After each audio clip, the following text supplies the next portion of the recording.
servons-nous encore l'intérêt général ? Tant le projet de loi qui nous est présenté aujourd'hui s'inscrit dans un climat que nous devons regarder avec gravité et qualifier sans détour, un climat de déni. Un déni démocratique tout d'abord. 2 présidents de région ont engagé notre pays sans débat national, sans consultation locale, sans évaluation parlementaire. Ensuite, un déni pour l'état de nos finances publiques.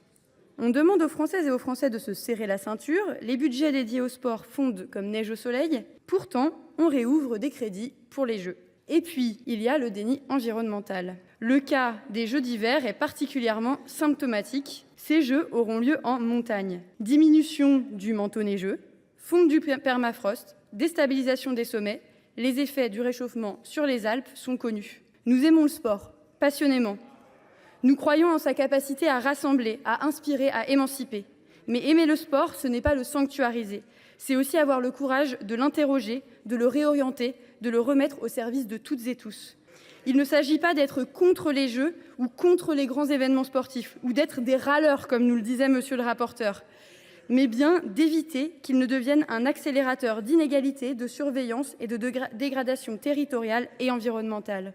Car à force de procédures dérogatoires, de décisions prises sans débat, sans consultation, sans étude d'impact, ce projet de loi oublie que l'intérêt général, ce n'est pas ce qu'on décrète à huis clos dans un bureau ministériel ou de président de région.